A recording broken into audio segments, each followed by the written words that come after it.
Det var Thor Havsgaard, ridder over de grønne enge. Tabte han sin hammer af guld, og borte var han så længe. Så vinder man sværken. Det var Thor af Havsgaard, taler til broder sin. Du skal føre til Nørrefjeld og løse efter hammer min. Okay, sir.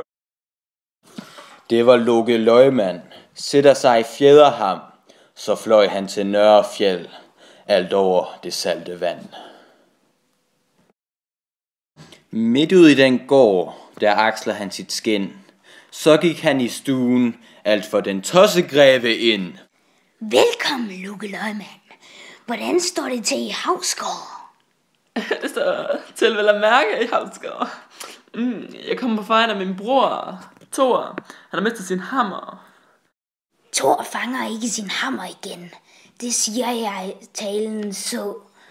Med mindre I giver mig Fredensborg med alt det gods hun har. Det må jeg nok lige snakke med jomfruen om. Ses. Det var Loke Løgmand, sætter sig i fjederham, så fløj han tilbage igen, alt over det salte vand. Goddag, jomfru Lille. Hej. Jeg kommer fra min broders vegne. Du skal gifte dig med trolden. Altså, det vil jeg ikke. Så vil jeg hellere have en kristen mand. Okay. Har jeg en idé? Jeg har en idé. Vi klæder Thor ud som dig. Førte de den unge brud, de førte hende i bryllupsgård. Det vil jeg for sandingen sige. Der var ikke guld for lejernes bart. Så tog de den unge brud, satte hende i brudebænk. For da gik den tossegreve, han lyster for hende at skænk. En oksekrop, så åd hun op, vel 30 svine flykke.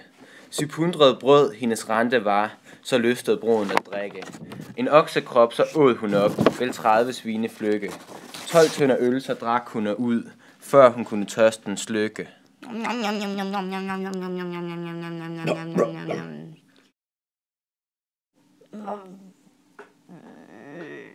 Hvor kan den brødre spise mad?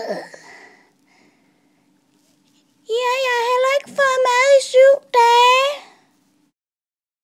8 var de kæmper, der hammeren var ind på 3.